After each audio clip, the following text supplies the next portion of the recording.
Zonja dhe zotëri, mirë mbrëma, pas pak në revistën televizive do të ndiqni. Erion Velia i ankimon masën e arrestit në Burg, prokurorët paraqesin në seancë prova të reja. Avokatët mbrojtës kërkojnë kohë për të njohur me dosjen, gjyqtari i apelit shtyn seancën për ditën e nesërme.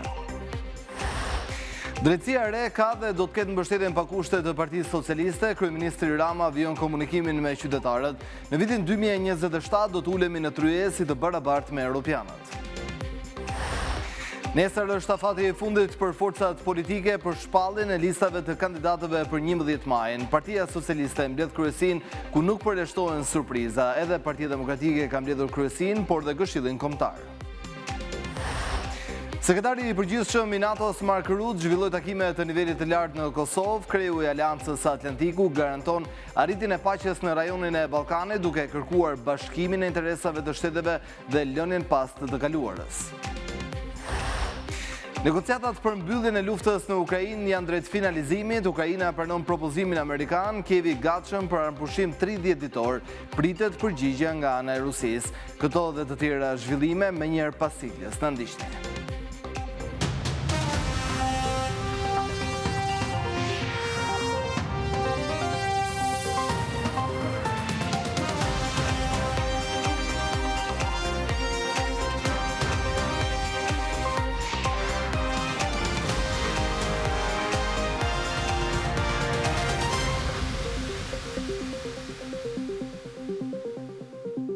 Jemi tani më gjërësisht me zhvillimet kryesore të ditës në edicionin informativ të mbrëmjes këtu në radio televizionin shqiptar. Për afro 8 orë në gjykatën e apelit të posaçëm u zhvillua seanca për ankimimin që kryebashkiaku Veliaj i bëri masës së arrestit me Burg. Velia ishte i pranishëm në sallë, ndërsa nuk ka folur për shkak të shtyrjes së seancës për ditën e nesërme. Shkak i shtyrjes u bën provat e reja që paraqiten dy prokurorët e SPAK, Altin Dumani dhe Olsi Dado. Avokatët mbrojtës kërkuan kohë për të njohur me dosjen.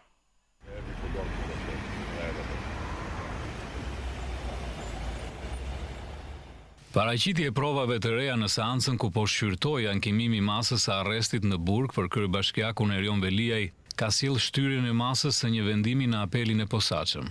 Seanca maraton me dyert të mbyllura zgjati për afro 8 orë me avokatët mbrojtës që argumentuan paligjshmërinë e arrestit si dhe mungesës së kushteve për aplikimin e një mase shtrënguese si ajo e Burgut. Pas avokatëve fjalën e morën prokurorët e posaçëm, fillimisht Olsi Dado dhe më pas Altin Dumani, që mësohet të kenë paraqitur prova shtesë, çka solli edhe kërkesën e mbrojtjes për të marrë kohë të mjaftueshme për t'u njohur.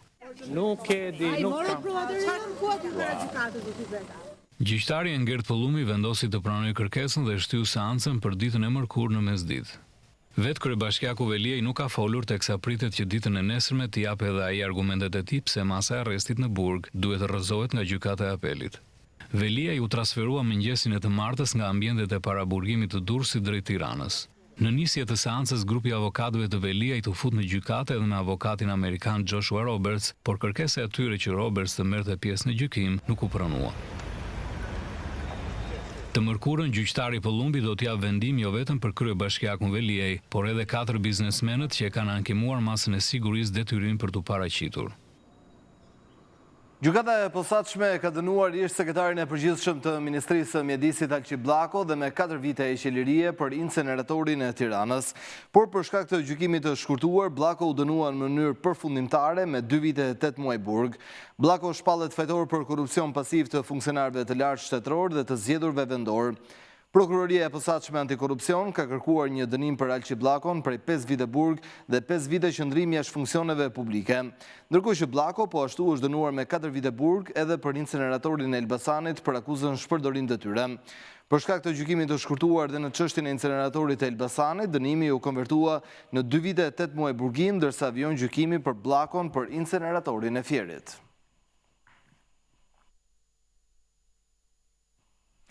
Kryeministri Edi Rama konfirmoi mbështetje pa kushte për drejtsinë e re, SPAK dhe gjykatën speciale. Nga dritarja e komunikimeve online sy më sy, kryeministri, duke shigjetuar opozitën që në retorikën e saj ka shkrirjen e institucioneve të drejtësisë, tha se Partia Socialiste dhe ai personalisht për herë të parë i krijuan kushte për drejtësi të pavarur.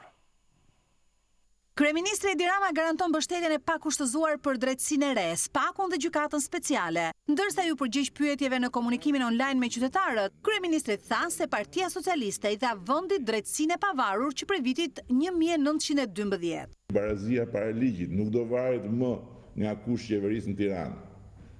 Është Edi Rama dhe Partia Socialiste që i kanë dorëzuar shpatën e ndëshkimit që e ka mbajtur pushteti politik që prej 1912-ës. Ja kanë dorëzuar drejtësisë dhe mbështesin pa kushte institucionet e reja drejtësisë, apo është bufi knetës, apo është kushdo qoftë tjetër që i teket dhe thot do ta marrim prapat shpatë në dorë, do ta shkrim SPAK-un, do ta bëjmë reformën nga e para e bla bla bla. Kjo nuk duhet dhe nuk do të varet më nga vullnetet e brendshme këtu në momentin që jemi brenda Bashkimit Evropian. Aty barazia para ligjit është e garantuar. Në morinë e pyetjeve drejtuar kryeministrit, ai tha se vendi ka hyrë në fazën finale të punës për antarësimin në Bashkimin Evropian, ku viti 2027 do ta vendos vendin të barabartë në tryezën e vendeve anëtare. Këtë raport që kemi vendosur unë dhe Partia Socialiste me Europën dhe me botën nuk kemi pasur kur një raport sy, barazia dhe respekti. Kryeministri Edi Rama tha se Shqipëria është kthyer në një partner të besueshëm për Bashkimin Evropian, i cili së fundmi çeli dhe zyrën e tij në Shqipëri. Gjykata e lartë nuk e ka pranuar rekursin e bërë nga ish-deputeti Saliani kundër dënimit me 1 vit burg për veprën penale Kallëzim Rem në lidhje me dosjen Babale. Pas rrëzimit të kësaj kërkese, mbetet në fuqi vendimi i apelit që e lë ish-deputetin demokrat për 1 vit në burg, ku ai ndodhet që prej 27 shtatorit të kaluar.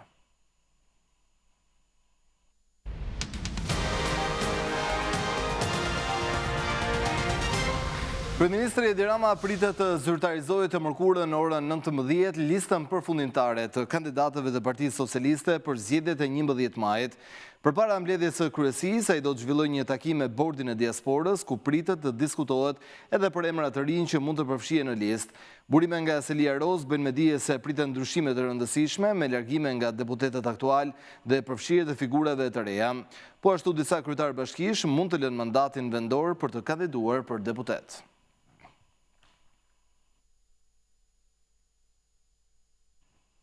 Ndërkohë nesër në orën 17 do të mblidhet gjithashtu dhe kryesia e Partisë Demokratike për të miratuar listën e kandidatëve për deputet. Pas kryesisë në orën 19 është thirrur Këshilli Kombëtar, i cili do të thotë fjalën e fundit për këtë listë që Partia Demokratike po e harton në bashkëpunim me aleatët. Një ditë para përfundimit të afatit të depozitimit të listës së kandidatëve për deputet pranë KQZ-s janë shtuar takimet në Selim Blu. Krahas drejtuesve politik kanë qenë edhe aleatët të cilët zhvilluan takime me sekretarin e përgjithshëm të demokratëve Flamur Noka. Pavarësisht projeksionit të bërë nga koalicioni opozitar që Partia Liriste kishte 4 vende të sigurta, 2 në Tiranë, Blushi dhe Xhixho, një në Elbasana, Gjinasto dhe vetë Meta në Fier, vendimi i kryesisë së kësaj partie përmbysi skemën e deritanishme. Sipas Partisë së Lirisë, Ilir Meta do të kandidojë në zonë të hapur në Tiranë. Nuk dihet se sa vende të tjera kërkon kjo parti në zona të hapura, ndërkohë që Partia Agrare Ambientaliste, përveç se një zone të sigurt në Durrës, kërkon edhe 9 të tjera të hapura në rang vendi. RTSH mësoi se Ilir Haznedari është propozuar nga Duka në listën e hapur të Durrësit dhe Elton Roshi në listë po të tillë në Tiranë. Negociatat kanë vijuar edhe me aleatët me Diu dhe Idrizi. Ndërkohë demokratët, përveç se duhet të përmbushin detyrimin ndaj aleatëve, do të duhet të kalkulojnë edhe rezultatin e primareve për të promovuar në listë kandidatët më të votuar. Kriter do të jenë edhe kuotat gjinore. Gjithsesi, vendimi për hartimin e listës së kandidatëve për deputet do të merret në mbledhjen e kryesisë, si dhe të Këshillit Kombëtar të Partisë Demokratike që pritet të mbahen të mërkurën. Prej tetorit të vitit të kaluar, drejtuesi i Partisë së Lirisë Ilir Meta ndodhet në paraburgim. Në zgjedhjet e 11 majit, ai do të kandidojë për deputet në qarkun Tiranë në listën e hapur të koalicionit PD Aleanca për Shqipërinë Madhështore.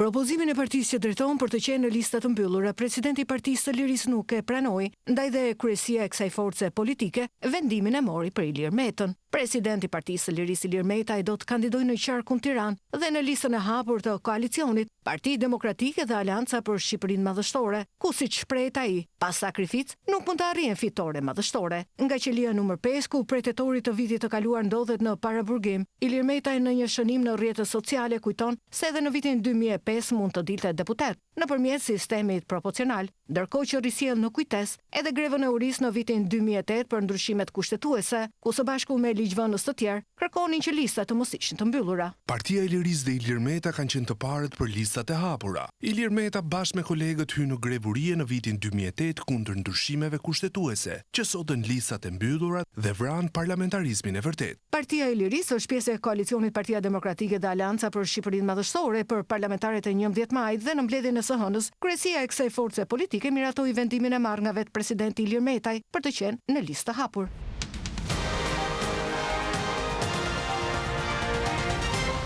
Pas 2 ditësh dëgjesash, Komisioni Parlamentar i Medias ka përzgjedhur emrat për kreun dhe antarët e Këshillit Drejtues të Radio-Televizionit Shqiptar. Të 12 kandidatët e përzgjedhur do t'i dërgohen parlamentit për votim në seancën plenare. Komisioni Parlamentar i Medias ka përzgjedhur 2 emrat si kandidat për kreun e Këshillit Drejtues të Radio-Televizionit Shqiptar dhe 10 emrat për antarët e tij, të cilët do t'i dërgohen parlamentit për votim në seancë plenare. Konkretisht, emrat e përzgjedhur për antarët e Këshillit Drejtues të Radio-Televizionit Shqiptar janë Petrit Beci, Raimonda Bulku, Osman Mula, Bujar Kapexhiu, Robert Budina, Eno Civici, Alket Braho, Lorenz Vangjeli, Pano Xhixho dhe Zamir Akita. Ndërsa kandidatët për kryetar të Këshillit Drejtues të Radio-Televizionit Shqiptar janë Helidon Aliti dhe Fatjon Hoxhalli. Përgjatë 2 ditëve rresht, Komisioni Parlamentar i Medias zhvilloi seanca dëgjimore me të gjithë kandidatët e interesuar për të qenë pjesë e konkurimit për antar të Këshillit të Ri Drejtues të Radio-Televizionit Shqiptar dhe kreut të saj. Gjatë mbledhjes së Këshillit Kombëtar për Integrimin Evropian, ambasadori i Bashkimit Evropian Silvio Gonzato vlerësoi progresin e Shqipërisë drejt integrimit, ndërsa Jurida Tabaku ngriti shqetësime për pengesat politike që po bllokojnë procesin. Ambasadori i Bashkimit Evropian në Tiranë Silvio Gonzato vlerësoi progresin e Shqipërisë në rrugën drejt integrimit në Bashkimin Evropian, duke theksuar se vendi ynë ka bërë hapa të shpejtë dhe të sigurt. Gjatë mbledhjes së Këshillit Kombëtar për Integrim në Europë, ai theksoi se Unioni është i gatshëm të mbështesë më tej Shqipërinë, por kërkoi të merren hapa të mëtejshëm për të avancuar procesin. Nuk ka më kohë për zvarritje dhe BE është e gatshme të bashkëpunojë edhe me Parlamentin për të shtyrë më tej punën. Parlamenti është angazhuar për të rritur transparencën, integritetin dhe aksesin e qytetarëve. Kuvendi luan rol më të përgjegjshëm për të promovuar debatin dhe konsensusin. Ashtu siç e ka thënë edhe komisionerja Marta Kos, që do e thotë edhe gjatë vizitës së saj këtë fundjavë, ky proces është i rëndësishëm, nuk bëhet fjalë vetëm për llogaridhënie, por edhe faktorë të tjerë. Nga ana tjetër, kryetarja e Këshillit të Integrimit Jurida Tabaku ngriti shqetësim për pengesat politike që kanë bllokuar funksionimin e këtij këshilli, duke akuzuar mazhorancën për dobësimin e institucioneve demokratike. Me shqetësim kam vënë re që disa nga iniciativat ligjore të qeverisë kanë shkuar kundër frymës së Bashkimit Evropian. Ligjësia i auditit, i Agjencisë Auditit që u diskutua sot, ligjësi i zonave të mbrojtura, kontratat të cilat eliminojnë garën dhe shkelin marrëveshjen e stabilizim asocimit, si ajo e maleve, nuk janë në frymën e legjislacionit BE-s. Ndërsa, kryenegociatorja Majlinda Dhuka bëri rezumen e punës për vitin 2024 në lidhje me integrimin si ministre e shtetit dhe kryenegociatore, duke theksuar se këto kohë mbahen edhe takime të rëndësishme dhe samite për negociata.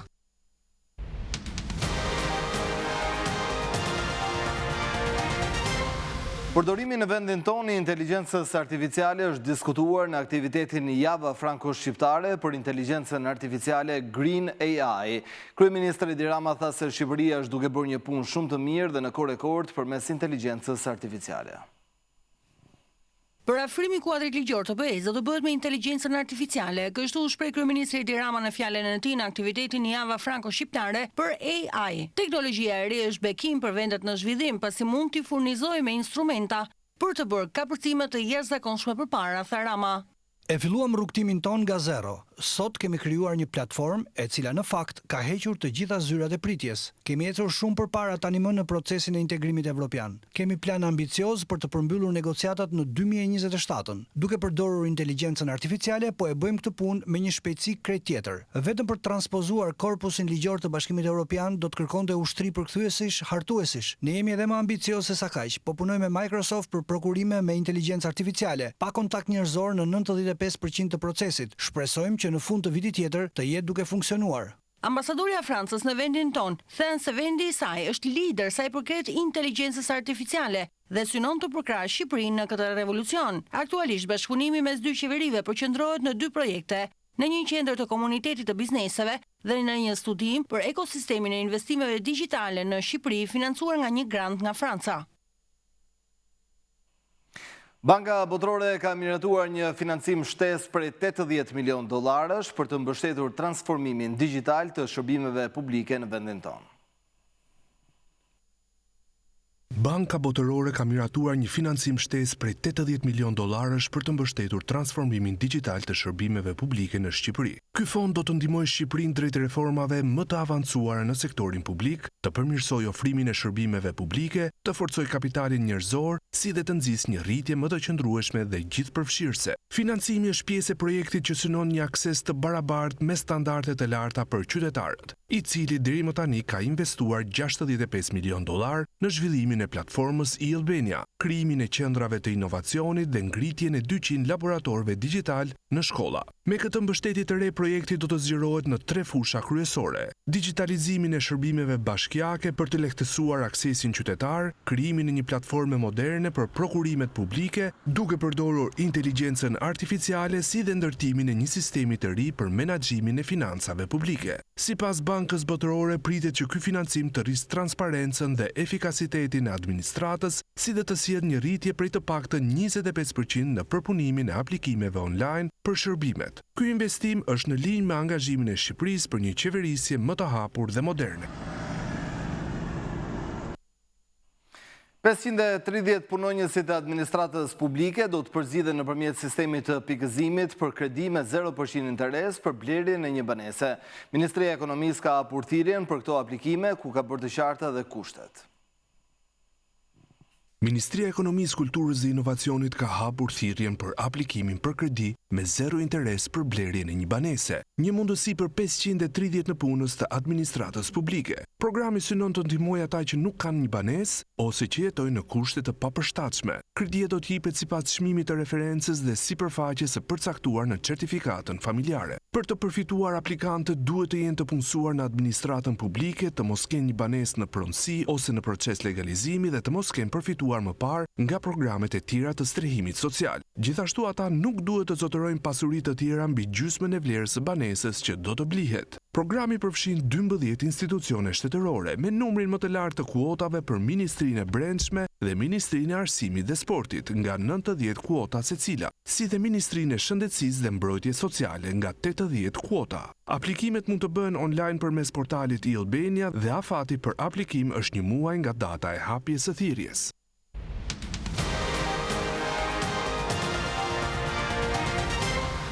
Gjatë një konferencë për shtyp mbajtur në Prishtinë me presidentin e Kosovës Vjosa Osmani, sekretari i përgjithshëm i NATO-s Mark Rutte ka kërkuar që problemet që ekzistojnë në rajonin ton të zgjidhen përmes diplomacisë. Zgjidhja përmes diplomacisë të problemeve që vijojnë të ekzistojnë në rajonin e Ballkanit Perëndimor ka kërkuar sekretari i përgjithshëm i NATO-s Mark Rutte gjatë një konferencë të përbashkët për shtyp me presidentin e Kosovës Vjosa Osmani. Rutte, i cili vizitoi Kosovën pasi një ditë më parë ishte në Sarajevo të Bosnjës dhe Hercegovinës, theksoi se qëndrueshmëria në rajon varet nga të gjitha palët, ndërsa vuri në dukje se vetmja mënyrë për të zgjidhur çështjet mes Kosovës dhe Serbisë është dialogu i ndërmjetësuar nga BE. Një rajon më i sigurt nënkupton më shumë siguri për NATO-n. Dekadat e tëra të ndërtimit të paqes nuk mund të anashkalohen. Diplomacia duhet zgjedhur para dhunës. Mbështetim dialogun e ndërmjetësuar nga BE si të vetme mënyrë për të zgjidhur çështjet e pazgjidhura mes Kosovës dhe Serbisë. Të dy palët duhet të shfaqin fleksibilitet dhe të bëjnë lëshime, edhe pse kjo kërkon vendime të vështira. Osmani ndërkohë kërkoi antarësimin e vendit të saj në NATO, çka sipas saj kontribuon drejt mospranisë së vakumeve të sigurisë në rajon. Synimi ynë strategjik për antarësimin në NATO nuk është thjesht një interes shtetëror i yni, por edhe një domosdoshmëri strategjike për paqen dhe stabilitetin në rajon dhe në gjithë kontinentin evropian. Ndër të tjera, Osmani akuzoi Serbinë se po synon të destabilizojë jo vetëm Kosovën, por gjithë rajonin. Serbia fatkeqësisht vazhdon të minojë përpjekjet për paqe dhe stabilitet, dhe nëpërmjet veprimeve hibride, grupeve kriminale dhe propagandës vazhdueshme, e mbështetur edhe nga Rusia faktor të tjerë dashakeq, Beogradi po synon të destabilizojë jo vetëm Kosovën, por gjithë rajonin. sulmet e viteve të fundit në veri të Kosovës, si dhe sulmet ndaj trupave të NATO-s në maj 2023, të organizuara dhe mbështetura drejt për drejt nga strukturat shtetërore të Serbisë, janë dëshmi e qartë e këtij rreziku. Pas Osmanit, sekretari përgjithshëm i NATO-s Mark Rutte u takua edhe me kryeministrin në detyrë Albin Kurti. Studentët në Serbi kanë bllokuar për 22 orë ndërtesat e mediave publike në vazhdën e protestave të tyre për të kërkuar përgjegjësi për tragjedinë e Novi Sadit. Në kuadër të protestës studentore në Serbi, studentët kanë bllokuar ndërtesën e radio-televizionit të Serbisë në Beograd, ndërsa nuk kanë munguar edhe përleshjet me policinë. Jemi përshkruar si band nga një moderator i RTS-s, prandaj jemi duke bllokuar ndërtesën. Nuk do të ketë dhunë dhe asnjë ndërhyrje. Të gjithë punëtorët do të mund të largohen nga ndërtesa, por askush nuk do të mund të hyjë, thanë studentët e Fakultetit të Mjekësisë në Beograd. Ata njoftuan se do ta mbajnë bllokadën për 22 orë. Hyrja e ndërtesës ka qenë mbyllur për gjithë natën, ndërsa rreth 100 persona kanë qëndruar përpara saj. Studentët kanë bllokuar gjithashtu ndërtesën e radio-televizionit të Vojvodinës në Novi Sad, po ashtu qytetarë të tjerë kanë shprehur solidaritet duke bllokuar radio-televizionin e Kragujevcit. Studentët kërkojnë përgjegjësi për tragjedinë që ndodhi në Novi Sad, ku humbën jetën 15 persona. Ata gjithashtu kërkojnë publikimin e dokumentacionit mbi ndërtimin e stacionit hekurudhor. Ndër të tjera, studentët kërkojnë ndjekjen penale të atyre që sulmuan protestuesit dhe pezullimin e procedurave ndaj atyre që u arrestuan gjatë demonstratave. Qeveria ka pretenduar se i ka plotësuar kërkesat e studentëve, por një grup ekspertësh ka mohuar këtë pretendim. Protestat të tjera janë planifikuar me 15 mars.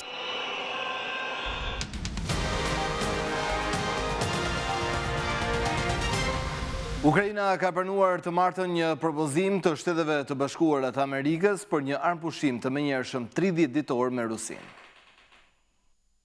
Përfundoi pas 9 orësh takimi mes Shteteve të Bashkuara dhe Ukrainës në Xhedah të Arabisë Saudite. Sekretari amerikan i shtetit Marco Rubio tha se pala ukrainase ka pranuar një propozim të Shteteve të Bashkuara për një armpushim për të hyrë në bisedime për t'i dhënë fund konfliktit me Rusinë.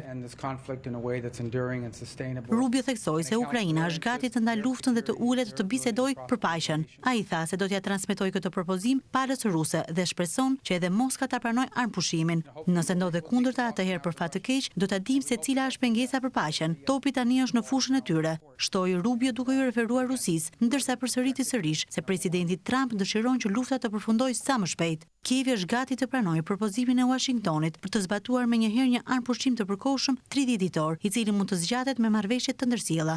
Njoftoi zyra presidenciale e Ukrainës pas bisedimeve me Shtetet e Bashkuara në Arabinë Saudite. Ukraina është e gatshme të ndërmarrë një hap të tillë vetëm nëse Rusia i përmbahet kushteve të armpushimit në të njëjtën mënyrë, thekson deklarata e publikuar nga mediat ukrainase. Ndërkohë, këshilltari i sigurisë kombëtare, Mike Waltz, tha se do të bisedojë me homologun e tij rus të ditët në vijim.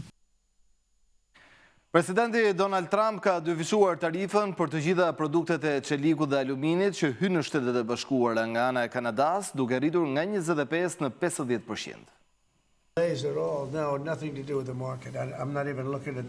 Presidenti i Shteteve të Bashkuara Donald Trump vendosi këtë të martë tarifat të reja ndaj Kanadas dhe këmbënguli se zgjidhja e vetme ishte bashkimi i atij vendi me Shtetet e Bashkuara. Përmes një postimi në rrjetin social Truth, Trump njoftoi se tarifat për çelikun dhe aluminin që hynë nga Kanadaja në Shtetet e Bashkuara tani do të jetë 50% në vend të 25%. Ai bëri me dije se tarifat e reja hynë në fuqi mëngjesin e së mërkurës. Trump përmendi vendimin e zyrtarëve të Ontarios për të vendosur një tarifë shtesë për 25% mbi të gjitha eksportet e energjisë elektrike drejt Shteteve të Bashkuara. Rreth 1.5 milion banesa dhe biznese amerikane në shtetet kufitare veriore të New Yorkut, Michiganit dhe Minnesotës pritet të preken nga vendimi i provincës kanadeze, ndërsa Trump paralajmëroi se do të shpallë emergjencë kombëtare për energjinë elektrike brenda asaj zone, sipas tij të kërcënuar nga tarifat e Ontarios. Presidenti amerikan kërcënoi gjithashtu me rritje të tarifave për automjetet që hyjnë nga Kanadaja në SBA.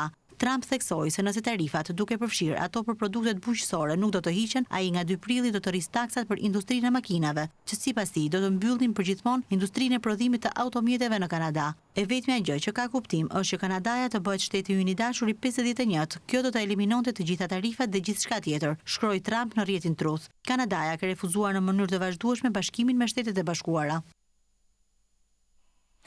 Komisioni Evropian pritet të paraqes një reformë në sistemin e kthimeve të emigrantëve të palishëm, i cili parashikon ngritjen nga vendet anëtare të qendrave për kthimin e emigrantëve në vende jashtë bllokut, siç janë ato që janë ngritur në marrëveshjen e arritur mes Shqipërisë dhe Italisë.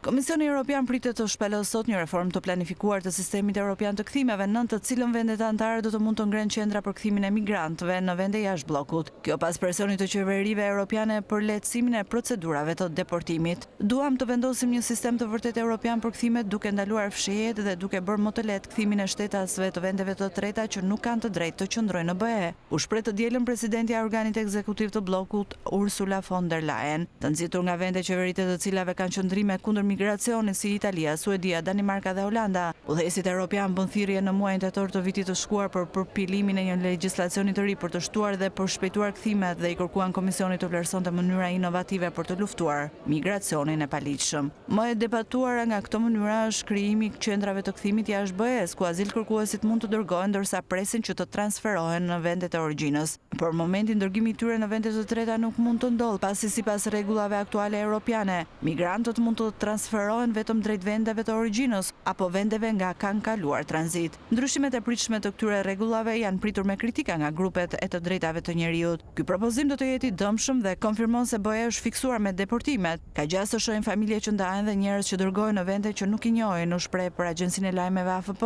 Silvia Karta e platformës për bashkëpunim ndërkombëtar për migrantët pa dokumente. Një skemë e ngjashme për deportimin e migrantëve të palishëm drejt Ruandës u braktis nga Britania e Madhe, ndërsa objektet që janë ngritur në Shqipëri për pritjen dhe strehimimin e migrantëve të palishëm në marrëveshjen e nënshkruar me Italinë ende nuk ka nisur të shfrytëzohen siç ishte planifikuar, pasi çështja ka përfunduar nëpër gjykata.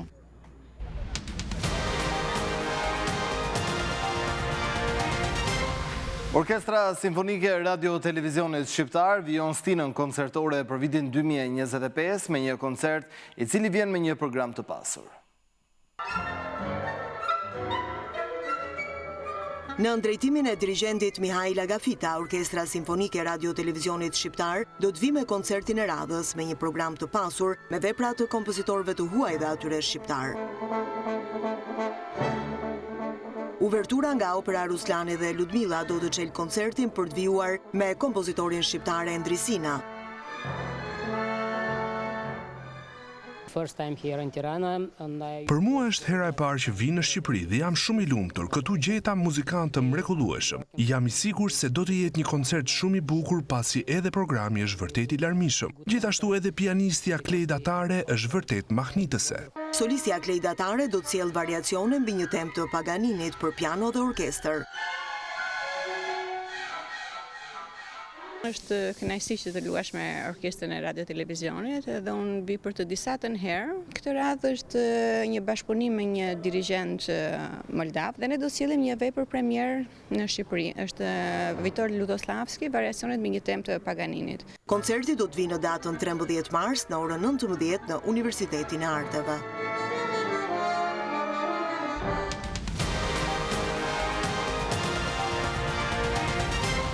Java 29 e Biznes Superiore u mbyll sot me 3 takime të luajtura, ku regjistruan 3 barazime dhe u shënuan vetëm 2 gola. 3 barazime u shënuan në 3 ndeshjet e fundit të javës së 29 të Biznes Superiore, 2 prej tyre pa gola. Takimi i parë së martës ishte në Laç, ku skuadra vandase priti Egnatian. Në vetëm ndeshje ku tudën rrjetat. Laçi kaloi në avantazh në minutën e 35 me golin e shënuar nga Agan Mjaki. Për mundi të aronte përsin deri në minutën e 57, kur ganezi Jahaja barazoi shifrat. Dhe barazon Egnatia. Egnatia vazhdon kryesimin e kampionatit me 3 pikë më tepër se Dinamo dhe Vllaznia. Ky e fundit e ndalur në barazimin pa gola me Tiranën. Për dhe blut në nevojë etike për pikë, 2 herë festuan golin e përsis, por në të 2 rastet golat u anuluan për pozicioni jashtë. Fillimisht nga Zharmoni në minutën e 12 e më pas nga Ernest në shtesën e pjesës së parë. Përpjekjet të pjesën e dytë nuk prodhuan gola dhe skuadrat ndajmen nga 1 pikë. Vllaznia renditet e treta me 50 pikë pajsa Dinamo. Nësa për dhe blut mbajnë vendin e 8 me 30 pikë, duke lënë një vend më poshtë Teutën. As Dursakët nuk shkuan më larg se barazimi pa gola në shtëpi kundër Elbasanit dhe ishin miq që patën rastet më të mira. Dhe blut shpresonin për një vend në 4-she, por tani e shohin sërish veten larg vendit të 4-të, ndërsa Teuta është më rrezikuara për të rënë nga kategoria pas Skënderbeut. Tu kemi mbritur në fund, faleminderit për vëmendjen, bashkë mirupafshim.